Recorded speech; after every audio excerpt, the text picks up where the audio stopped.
Bien le bonjour, ici Ravecrafter et aujourd'hui on se retrouve pour parler du remake de 10 points pour gagner, ma célèbre dernière grosse animation. Aujourd'hui on va en parler, on va un peu expliquer qu'est-ce qui se passe là, qu'est-ce qui est arrivé, comment est-ce que cette animation est venue au jour. Surtout que si jamais vous avez la mémoire bonne, je pensais quand j'ai terminé le dernier Showdown que ça allait être la dernière grosse animation, tu vois. Donc, le dernier Showdown, il y a comme une association d'idées avec le mot dernier. Mais je me suis retrouvé à vouloir refaire 10 points pour gagner. Alors, qu'est-ce qui est arrivé? Alors, tout d'abord, qu'est-ce qui se passe depuis quelques temps sur ma chaîne? Alors, évidemment, j'ai sorti encore quelques vidéos sur Minecraft, mais dans la dernière année, je veux dire, en commençant en 2023, je savais pas qu'est-ce que je voulais faire comme projet. J'étais là sur ma vidéo, je suis de retour, et je disais, j'ai aucune idée qu'est-ce que je suis en train de faire. Je sais plus, qu'est-ce que je fais.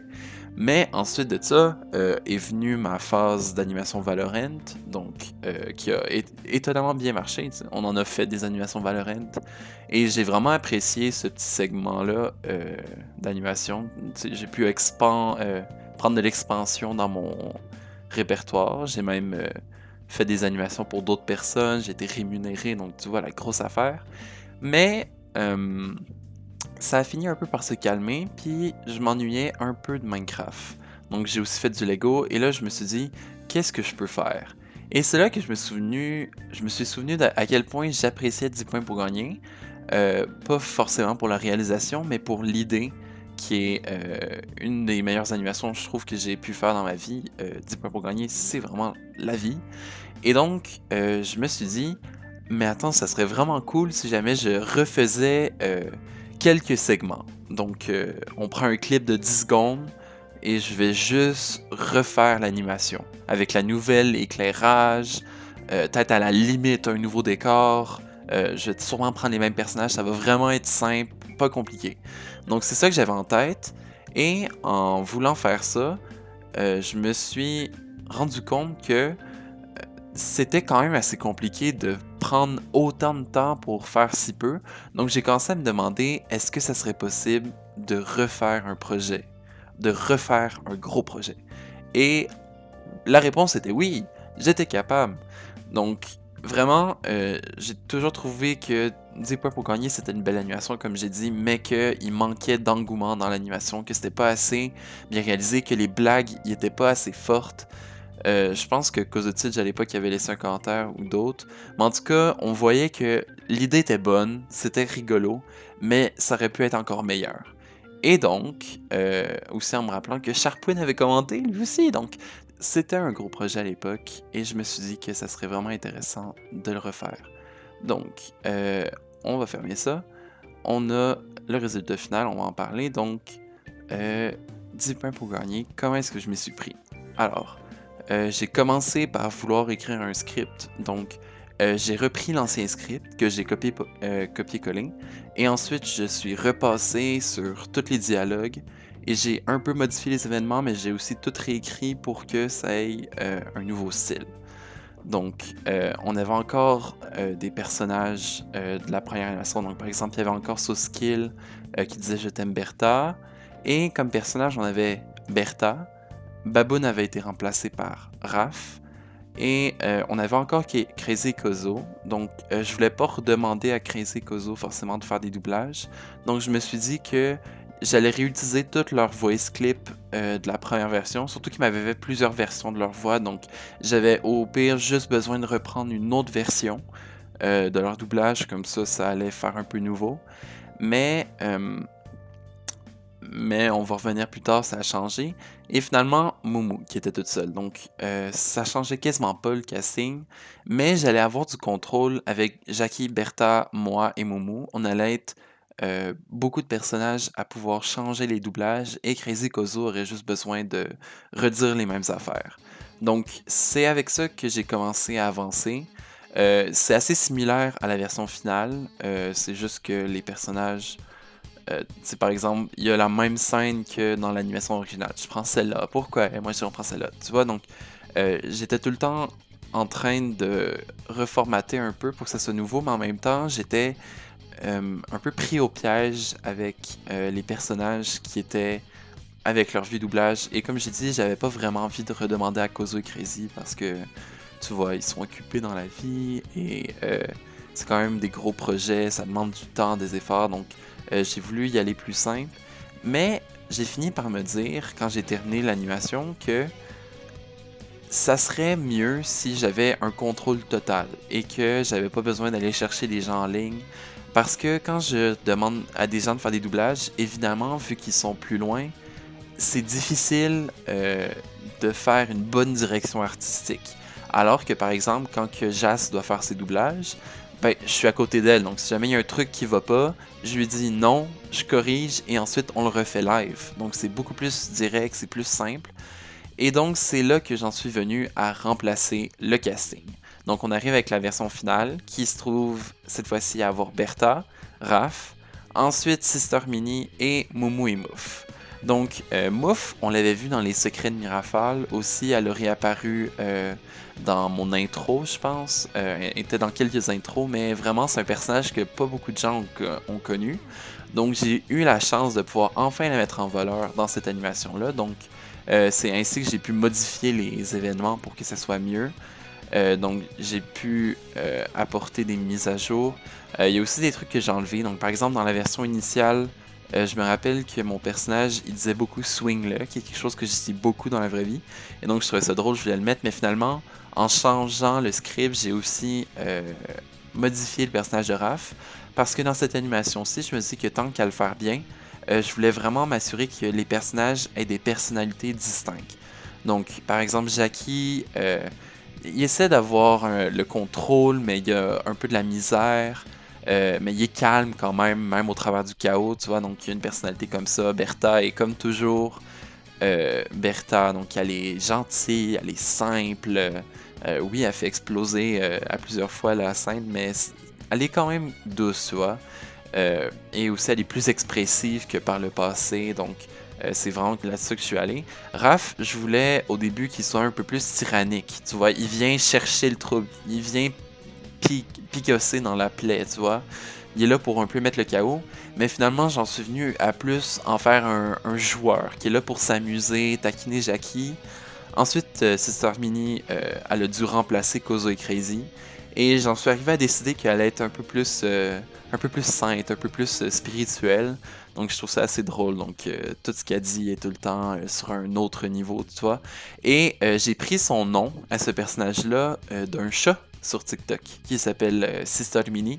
Et donc, vu que Minecraft, tu vois, s'appelle Minecraft, j'ai décidé de l'appeler Sister Minnie pour l'animation. Donc je trouve ça super drôle.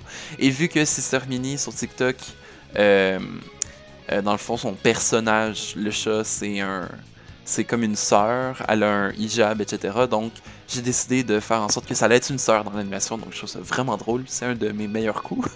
Et finalement, Moumou et Mouf qui deviennent le binôme au final. Donc, dans l'original, on avait un binôme avec Kozo et Crazy, mais dans le remaster, tu vois, ça va être Moumou et Mouf. Donc, il y a beaucoup de parallèles avec l'original, mais on reste quand même dans de la réinvention. Donc, dans quelque chose qui est nouveau, dans quelque chose qui est mieux. Et donc, c'est pas mal ça. Le script, comme j'ai dit, je l'ai retravaillé plusieurs fois jusqu'à ce que ça fonctionne. Donc, c'est sûr qu'il y aurait quand même place à l'amélioration. Mais je trouve que j'ai quand même bien travaillé sur ce script-là. Et pour une fois, j'ai l'impression que la fin est pas trop décevante. Donc, par exemple, le dernier showdown, il n'y avait pas vraiment de gagnant, c'était un petit peu triste. Dans l'original, le 10 points pour gagner, il y avait Bertha, mais on savait pas trop qu'est-ce qu'elle avait gagné, donc c'était ça qui était ça. Mais là, j'ai l'impression que c'est pas trop pire. On a une gagnante Bertha encore, mais cette fois-ci, elle a un prix et on voit aussi la fin quand elle explose, donc c'est incroyable. Quand j'ai écrit mes scènes, j'ai vraiment essayé de faire en sorte que on ait envie de rire. J'ai peut-être pas assez exagéré dans l'animation. J'aurais pu pousser plus, mais en soi, on va revenir plus tard. Mais je pense que j'ai quand même réussi à créer quelques scènes qui sont drôles. On quote beaucoup la scène avec Mushi, que je vais sûrement trouver. Ouais. Donc, la scène avec Mushi, donc Mushi, non! Je pense que c'est un des meilleurs passages. Et je pense que c'est ça qui fait en sorte que l'animation est meilleure. J'aurais pu tout simplement dire ah ben, Minnie va dire je choisis C3 et c'est la fin. Mais là, de créer toute une situation pour si peu, je pense que ça amène vraiment quelque chose de plus dynamique, de plus original et c'est très appréciable, je pense. Donc, avant d'embarquer vraiment à analyser chacune des scènes, j'avais un peu peur quand j'ai décidé de créer ce remaster au niveau de la musique, parce que dans l'original 10 points pour gagner, il n'y avait pas de musique. Il y avait l'intro, donc mais c'était tout. Le reste c'était silencieux, il n'y avait pas d'effet sonore, et c'était vraiment un problème au final. Mais pendant que j'écrivais le script, il y a le plus beau des cadeaux qui est arrivé. Le Amazing Digital Circus est sorti. Et donc, qu'est-ce que c'est? C'est le pilote d'une série, donc avec, dans le fond, c'est un monde fictif dans lequel des humains sont piégés et la musique est incroyable. Donc, par exemple, comment est-ce que 10 points pour gagner commence? C'est la musique dans laquelle c'est la musique qu'on utilise dans le Digital Circus. Donc, dans le fond, j'ai beaucoup aimé la musique et je pense que 2 semaines plus tôt, il y a cette vidéo qui est sortie. Donc, le soundtrack est devenu disponible pour tout le monde et j'ai donc pu récupérer la vidéo et utiliser les musiques pour pouvoir justement créer ma bande sonore. Donc, je sais pas trop c'est quoi les copyrights de cette musique-là, mais en tout cas, j'ai crédité dans l'animation et je ne touche à rien, donc je devrais être correct pour l'instant. Mais c'est ça, donc j'ai pu utiliser la musique de Digital Circus et c'est vraiment incroyable parce que la musique correspond tellement, tu vois, parce que c'est un spectacle au final, le Digital Circus, et ça revient être la même chose 10 points pour gagner, donc c'est vraiment incroyable. Donc, on va pouvoir commencer à patauger dans les scènes. Donc, au début, c'était pas séparé par scène. C'est quand j'ai terminé le script que j'ai décidé de découper à peu près chaque fois que j'avais l'impression qu'il y avait une section qui était terminée, je terminais une scène. Donc, par exemple, la scène 1 commence et elle va terminer quand que les présentations sont faites. Ensuite, la scène 2 commence quand il donne les directives. Et ensuite, quand que Bertha commence, la scène 3 commence. Donc, j'ai séparé par éléments clés. Et c'est ça qui m'a amené à me retrouver avec 11 scènes. Donc, j'ai essayé de les animer en ordre. Mais quand j'ai commencé, j'étais encore à l'appartement. Donc, j'étais pas chez moi avec mes frères et sœurs. Donc, j'ai été obligé de ne faire que les scènes dans lesquelles il n'y avait que le présentateur, Raph et Moumou. Donc ça ne me laissait que la scène 7, donc dans laquelle Raph taquine Jackie avec choisir quoi, une carte. Donc c'est... attends, c'est la scène 6 ça. Ouais, c'est vrai, donc c'est la scène 6 que j'ai faite en premier. Ensuite, j'ai continué avec la scène 7 quand j'ai eu les doublages, parce qu'elle était très courte, c'est 14 secondes. Et une fois que j'ai terminé 6 et 7, je suis retourné au début et là je les ai animés en ordre. 1, 2, 3, jusqu'à la fin. Donc j'ai beaucoup aimé d'avoir ça en ordre chronologique. Le dernier showdown, je l'avais fait tout décousu, donc j'avais fait les scènes que je voulais, quand je voulais. Mais là j'ai vraiment essayé de suivre la chronologie, comme ça j'étais obligé de faire les grosses scènes de 2 minutes et non pas les laisser à la fin pour me démotiver. Donc c'est ça qui est ça. J'ai pas honnêtement beaucoup à dire sur les scènes en tant que telles. Ça a été une réalisation qui était assez simplistique. Donc, les scènes sont faites normalement. J'ai suivi le même schéma que d'habitude, mais on peut quand même essayer de trouver quelques détails. Alors, on se trouve à l'intérieur du décor, on est sur la première scène et je vais un peu vous montrer à quoi ressemblait le setup. Donc, j'ai repris la scène du dernier showdown parce que justement, je trouvais que c'était parfait pour ce que j'avais besoin. Donc, j'ai fait quelques éditions. J'ai retravaillé quelques éléments du décor ici, mais au final, on les voit pas dans la scène finale, les estrades, donc ça servait un peu à rien. Mais par exemple, j'ai enlevé une rangée de sièges qui n'existe plus, donc j'ai vraiment simplifié. Également, j'ai peut-être raccourci de 8, 4 à 8 blocs la longueur de la scène, parce que justement, je trouvais que c'était un problème dans le dernier Showdown, que justement la scène était beaucoup trop longue par rapport à ce que j'avais besoin. Donc là, j'ai vraiment fait plus petit, donc tout rentre assez bien. Ça, je l'ai créé sur Model Bench, le tableau avec aussi le postage acquis, et ça, je peux aller vous le montrer. Et c'était beaucoup plus facilitant qu'à l'époque. Donc à l'époque, il n'y avait pas encore Model Bench. Et donc dans le 10 points pour gagner original, j'avais dû le construire sur Minimator. Donc je pourrais retourner sur 10 points pour gagner l'original. Donc on va aller regarder ça. Parfait. Pendant que ça ouvre, je vais aller chercher mon Stadium. Voilà. Donc c'est à ça que ça ressemble. Donc, j'ai créé les textures qui se trouvent à juste être des 16 par 16 avec toutes les couleurs de terracotta que j'avais besoin. Et aussi la texture du bureau de Jackie que j'ai modifié, mais qui vient également du dernier Showdown. Donc, j'ai créé mes petits trucs qui tiennent dans le sol et qui peuvent ensuite monter.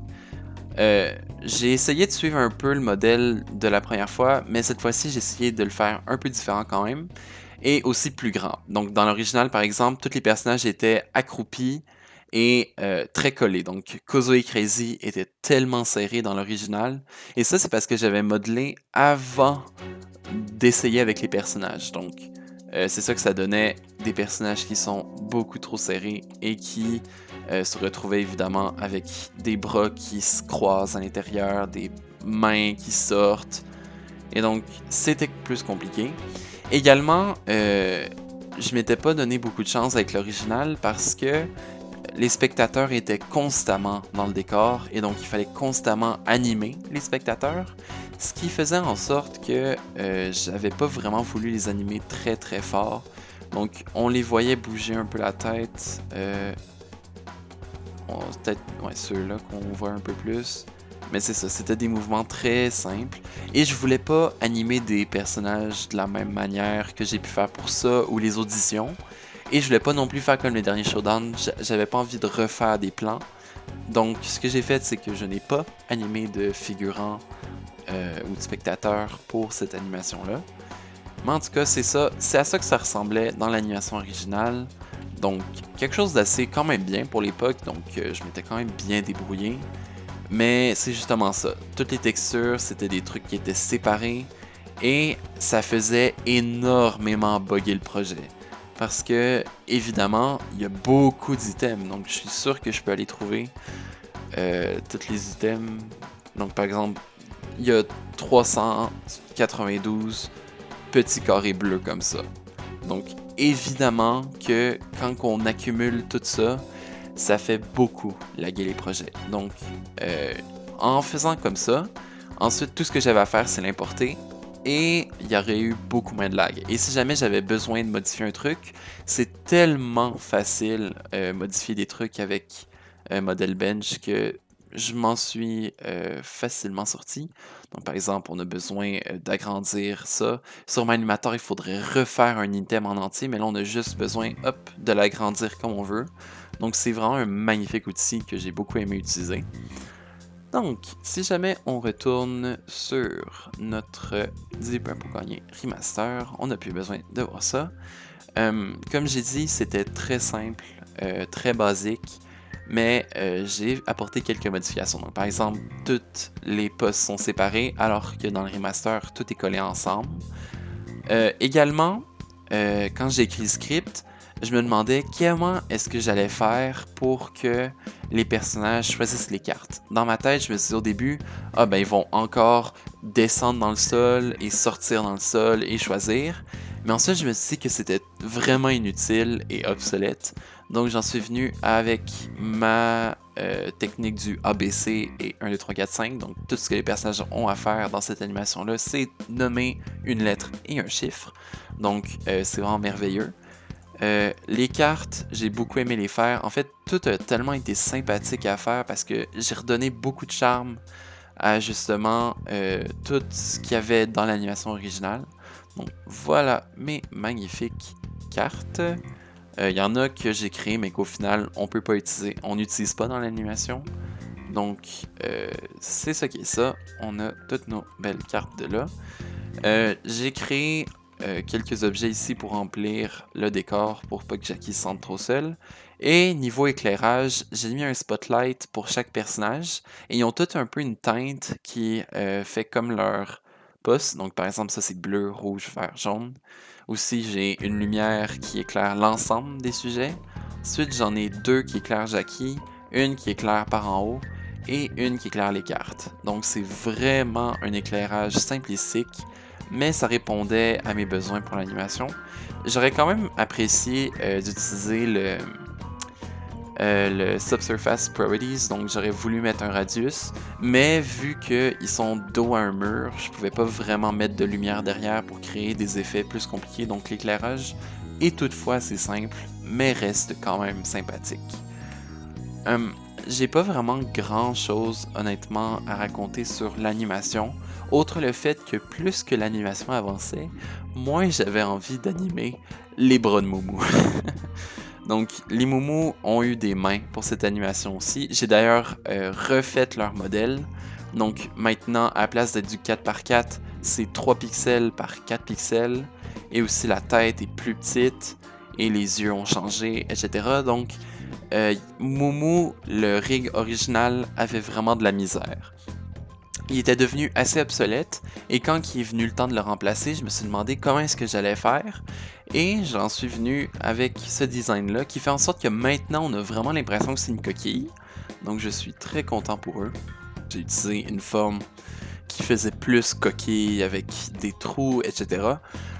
Donc, j'ai vraiment fait quelque chose qui pouvait être mieux représentatif d'un Moumou escargot. Et tant qu'à faire, Molmol, j'ai enfin pu lui mettre une peau un peu plus rose.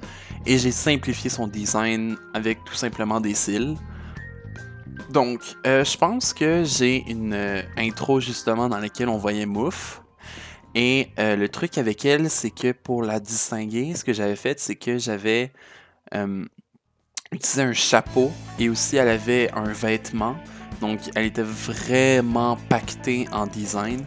Et ça a été vraiment l'occasion de simplifier justement le design que Mouf pouvait avoir. Donc si jamais on regarde ici sur ma chaîne, ça doit être dans les dernières qui ont été créées. Voilà, donc c'est à ça que ressemblait Mouf à la base, avec un chapeau et ça. En fait, c'était pas à la base. À la base, elle était vraiment encore plus simple. Et justement, on la voit dans une intro. Ouais, c'est celle-là. Donc, ça, c'est Moumou. Et ça, c'est Mouf. Comment est-ce qu'on reconnaît qui est qui? À part si jamais je vous ai dit que la coquille à Mouf est beaucoup plus longue, vous ne pouvez pas savoir que ça, c'est Moumou et que après ça, c'est Mouf. Donc, vraiment, c'était dur. Et donc, comment j'ai fait pour essayer de me sauver, c'est que j'ai utilisé justement un chapeau, des baguettes, etc. Donc, vraiment un truc compliqué. Mais ensuite, tu vois, ça, c'est pas très beau. Et donc, c'est là que j'en suis venu avec le design qu'il y a dans 10 points pour gagner. Donc, avec les cils, la peau un peu plus mauve. Et comme ça, on peut vraiment être sûr de savoir que c'est elle, Mouf. Et tant qu'à faire, j'ai décidé que j'allais leur rajouter des mains parce que j'aime beaucoup le Moumou musclé que j'avais créé pour mon animation sur Moumouland. Et donc, tant qu'à faire, je me suis dit pourquoi pas créer des mains qui volent un peu. J'étais aussi encore un peu sur mon idée des Mii parce que dans le dernier Showdown, il y a une scène avec le tennis de Wii Tennis. Et donc, je me suis dit, je pourrais leur mettre des mains qui flottent. Ça serait vraiment drôle. Parce que, évidemment, Moumou, depuis la nuit des temps, c'est difficile de faire quelque chose avec lui qui est interactif, qu'on voit qu'est-ce qu'il veut faire, etc. Il y a de la misère à être expressif, surtout avec son rig. Et donc, comme ça, avec ces mains-là, j'ai pu enfin leur créer un design qui fait en sorte qu'ils peuvent pointer, qu'ils peuvent se montrer, faire nom de la main, etc. Donc, ça a vraiment explosé le range d'émotions qu'ils pouvaient montrer. Et donc, c'est ça qui m'amène à vous montrer ce design final de Moumou. Sinon, Minicraft, c'était son skin. Son skin, j'ai repris le skin de Bertha du dernier Showdown pour ça. Et mon skin encore qui est inchangeable. Et donc, voilà, c'était simple. Aussi, Jackie. Ah, j'ai presque oublié de parler de Jackie. Comment est-ce qu'on pourrait oublier le magnifique chapeau que je lui ai donné? Donc, voilà à quoi ressemblait Jackie jusqu'à présent. Et depuis toujours, je trouve que le fait qu'il est chauve est magnifique, mais qu'il manque quelque chose. Et je comprenais pas, c'était hors de moi. Qu'est-ce qui manque à ce présentateur? La réponse est un chapeau depuis tout ce temps. En plus que j'ai même pas eu besoin de le créer, ça venait d'un rig pack que j'avais download à l'époque, mais c'est tellement magnifique, genre ça complète le caractère design du personnage tellement bien que genre j'en suis bouleversé. Et donc voilà, Jackie était merveilleux, tous les personnages étaient merveilleux, et c'est comme ça que est venue l'animation. Donc pas grand chose honnêtement à dire. Mushi, j'ai un peu réédité son personnage, donc j'avais déjà créé un rig à l'époque de Mushi, mais il était pas tout à fait réussi, c'était pas magnifique. Je peux sûrement vous le trouver, ça doit être Mushi. Donc voilà à quoi ressemblait le Mushi original. Donc il était quand même très modeste. Il était séparé en 3 parties aussi à l'époque. Il y avait ses yeux dépassaient ici. Donc je sais pas comment est-ce que j'étais censé animer ça à l'époque. Mais c'est ça, normalement on dirait que je pensais que ça serait possible de mettre son œil comme ça pour qu'il regarde sur le côté. Mais c'est ça. C'était un rig, ma foi, assez simple avec sa bouche. Et j'ai pas beaucoup modifié.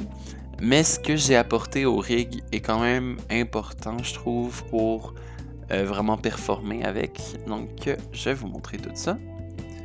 Donc, déjà, j'ai grossi Mushi. Il était quand même assez petit, mais là, il est grand. Il est prêt. Il va nous sauter dessus. Et aussi, j'ai apporté plus de texture. Donc, la texture était très simple à l'époque, mais là, j'ai rajouté, je pense, un noise pour justement apporter à son personnage. Aussi, à l'époque, son derrière était gros, ensuite ça c'était normal, et la tête était petite. Et là, j'ai fait en sorte que son corps ici soit moyen, et les 2 extrémités soient grosses. Donc, comme ça, c'est magnifique. Sa queue, j'ai rajouté plus de noirceur, comme ça on est capable de mieux la voir. Et ses yeux sont évidemment ici plus pareils. Donc c'est comme ça que j'en suis arrivé à avoir mon rig de Mushi qui m'a très bien servi pour l'animation. Et donc maintenant on va pouvoir parler des crédits parce que évidemment que serait une animation de Ravecrafter sans des crédits qui ont été très bien travaillés. Et donc j'aimais beaucoup le dernier Showdown. Les crédits que j'avais faits étaient magnifiques selon moi. Et je me demandais justement comment est-ce que j'allais faire quelque chose de différent, mais en même temps de meilleur, etc. Donc de base, je pensais que j'allais faire comme d'habitude et que ça allait être quelque chose qui scroll. Donc je me suis dit que j'allais encore faire des dessins et que en déroulant, ça allait montrer des beaux dessins, etc. avec du texte. Mais plus que j'ai réfléchi et que j'ai fait de la recherche, plus que je me suis dit que au final, je pourrais faire quelque chose qui saute de plan en plan. Et c'est là que je me suis rappelé d'une émission d'enfance à moi qui s'appelle Jelly Jam, dans laquelle les personnages dansent et il y a des crédits à côté. Donc c'est vraiment simple, mais c'est ça qui m'a permis de créer quelque chose de magnifique. Donc je vais vous montrer mes références que j'avais récoltées justement pour les crédits et je vais aussi vous montrer à quoi ressemblent les crédits. Donc on va avoir la bonne distinction. Je vais ouvrir ça dans une autre page. Donc, voilà à quoi ressemblait ma recherche. Alors, ici, j'avais pris les couleurs pour qu'on puisse un peu suivre la palette. Et voilà les images que j'avais trouvées de l'émission. Donc vous pouvez reconnaître le style tout de suite par rapport à ce que j'ai fait dans l'animation finale.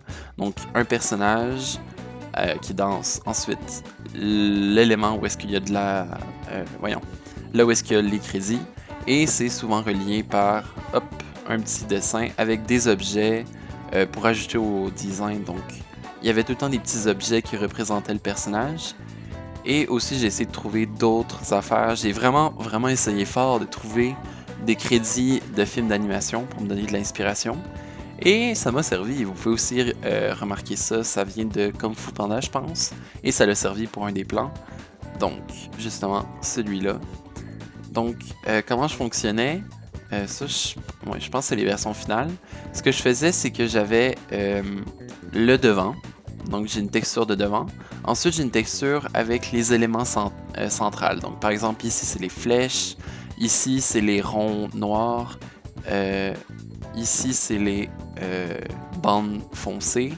Et ensuite, le fond. Donc, par exemple, ici, c'est le fond rouge avec les bandes comme ça. Je peux sûrement vous montrer ici dans Finaux. J'ai tout fait sur Krita. Donc, par exemple, ici, on a dans le troisième, le derrière. Ensuite, ça, c'est le devant. Et au final, ici, il y a le milieu. Donc, ça, c'est les cercles qui tournent en arrière. Ici, ça c'était un peu différent pour Moumou parce que ça c'était le fond, le devant, et on avait plein d'autres carreaux et de lignes qui étaient toutes animés différemment avec une opacité pour faire un peu comme des trucs qui sortent, qui pop. Donc c'est à ça que ressemblait mon schéma pour chacune des fois, et aussi je prenais des objets qui représentaient un peu le personnage, mais en étant pas trop. Donc par exemple Moumou a une peau nounouille. J'ai mis beaucoup d'objets random à Mouf, avec aussi un parallèle avec le pot de fleurs, parce que les gens ont arrêté de dire que les Moumous étaient dans des pots de fleurs depuis la nuit des temps. Mouchi un disque parce qu'il chante dans son petit segment, donc c'est merveilleux. Jackie, je pense que c'est notre Sainte Étoile, donc c'est pour ça qu'il est là. Et Bertha, évidemment des cookies. Et ça, c'est Minnie qui a justement choisi ces objets. Je lui ai dit, choisis 2 items Minecraft. Elle m'a choisi ces 2-là, je les ai mis. Donc, vous lui demanderez à elle, si jamais vous réussissez à lui parler, c'est quoi la signification, parce que moi, je ne la connais pas. Et c'est ça qui a donné justement les crédits, qui sont d'ailleurs vraiment longs, puisque l'animation se termine à peu près à 11 minutes, et l'animation termine à 13 et demi, donc c'est 2 minutes et demie. Mais c'est justement la musique qui durait ce temps-là. Musique qui d'ailleurs a été créée par le même gars qui a fait la musique des crédits du dernier Shonen. Donc mes 2 dernières grosses animations ont le même compositeur, mesdames et messieurs. C'est fantastique! Et donc c'est ça, toutes les animations, je les ai toutes faites avec une référence de moi. Donc je me suis enregistré faire les mouvements. Et ensuite, je les ai réanimés. Évidemment, après avoir animé tout ça, j'ai bien évidemment délité toutes les preuves, parce que c'est quand même un peu embarrassant à regarder. Donc, c'était ça pour les crédits, et je pense que ça vient conclure très bien l'animation de 10 points pour gagner Remaster. C'était un projet assez hors du commun. Je pensais pas que ça allait venir au jour, mais c'est arrivé quand même. Et donc, tout ce que je peux faire, c'est merci à moi pour avoir créé ça, parce que, youpi! Je pense que c'est vraiment une animation qui est peut-être pas écoutable à chaque semaine, etc. Mais je pense que c'est quand même divertissant, et j'espère que c'est ce que vous pensez aussi. Et donc, c'est ce qui met fin à ce petit vidéo. J'espère que ça vous a plu. Je vais sûrement faire un récapitulatif de l'année 2023. Mais même si jamais je le fais pas, eh bien sachez que c'était une très belle année et que j'ai hâte de voir qu'est-ce que je vais produire. J'ai pas de projet en tête en ce moment, mais comme certains peuvent sûrement l'avoir remarqué, j'ai commencé à beaucoup apprécier Persona 5 et donc je vais peut-être faire quelque chose en relation avec ça puisque c'est un jeu magnifique. Et donc voilà, merci d'avoir suivi cette vidéo et je peux vous dire ciao!